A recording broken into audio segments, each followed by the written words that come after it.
Welcome back. Aaron Hernandez is spending the night behind bars. The former Patriots tight end has been charged with murder. So what about the case and what is next for Aaron Hernandez? Let's bring into our coverage tonight Michael Coyne, the Associate Dean and Professor of Law at the Massachusetts School of Law and NECN legal analyst. Michael, good to see you. Nice to see you again, Mike. So a lot of evidence was laid out in court today. It was a fairly compelling case that has been gathered so far and presented by the prosecutors. What struck you most about what you saw in court today? The level of sophistication to the modern evidence, the extensive text messaging, the surveillance cameras, the GPS and all. I mean, what we're looking at really is a collection of very modern evidence that is highly likely to create a real hurdle for Aaron to be able to get past. And when we talk about that, it seems like Aaron Hernandez's own surveillance system at his home, a 14-camera system recently installed, may be used against him. Well, not just the cameras themselves will be used against him, but the fact that he destroyed some of the evidence from those cameras as well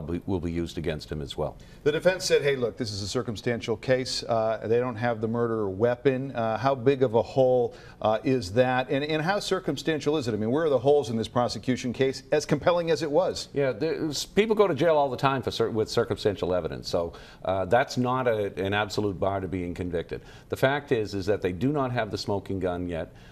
Whether they obtain it or not is another story, but the jury will at some point be looking for the forensics, the blood, the fingerprints, the gun, and that will be a difficult burden for the government to not have more forensics, what we call in essence the CSI effect that modern trials look for. The jury wants to be able to see that science that they see on TV every day, and while we've got a lot of the social media evidence and the like in play here, we haven't heard much about fingerprints, blood, saliva, or the gun or the murder weapon itself having been tested out. And that may well give Hernandez enough room to start to create a case of reasonable doubt. Okay, in our intro to you, we talked about what is next for Aaron Hernandez, even in the short term. He's held without bail. What's the next step? The next step is his attorney will seek a further bail review in Superior Court. That could happen as early as this week, probably next, where they'll lay out a better case as to why, with GPS monitoring and the like, he's not a flight risk, he's not a danger, that there must be sufficient bail conditions where he'll be released. After that, he's likely to be indicted by a grand jury and arraigned again on the charges, and then at some point, probably a year, 18 months from now, we'll be looking at impaneling a jury, and he'll have his day in court. Michael Coyne, Associate Dean of the Massachusetts School of Law, we appreciate your expertise this evening. Always a pleasure to be here.